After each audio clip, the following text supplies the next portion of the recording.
नमस्कार। ओव्हरटेक करत क्षणात जिंकली बैलगाडा शर्यत आणि पुढे झालं असं। सविस्तर बातमी पुढे पाहण्याआधी तुम्ही आपल्या चॅनलवरती नवीन असाल तर आपला आरजी मराठी न्यूज चॅनल जरूर सबस्क्राइब करून घ्या। सोशल मीडिया म्हणजे व्हिडिओंचा खजिना, तिथे कधी काय व्हायरल होईल हे सांगता येत नाही।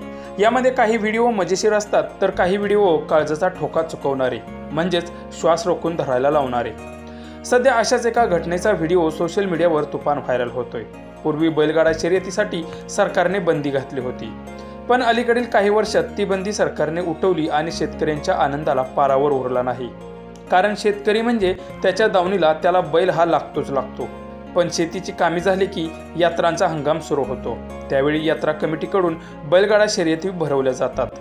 तेव्हा मात्र शेतकरी आपल्या बैलाला मैदानात उतरवतो, त्यामुळे बैलांच्या किमती सुद्धा लाखोंच्या घरात जाऊन बसल्या आहेत। त्यामुळे याचा शेतकऱ्याला चांगलाच फायदा होताना दिसत आहे। अलीकडे बैलगाडा शर्यती चांगल्याच रंगात येत असून शर्यत पाहण्यासाठी आबालवृद्ध येत असतात। अशाच एका बैलगाडा शर्यतीचा व्हिडिओ सध्या व्हायरल होत आहे। यावेळी झेंडा पडतो आणि धुरळा उडवत गाड्या पळू लागतात, तेव्हा पुढे एकूण 4 गाड्या दिसत आहेत। अगदी त्या गाड्या बरोबरीने पळताना दिसत आहेत आणि त्यावेळी अगदी एका सेकंदात एक गाडी ओव्हरटेक करून पुढे निघताना दिसत आहे। हा व्हिडिओ पाहून अनेकांच्या काळजाचा ठोका चुकल्याशिवाय राहणार नाही।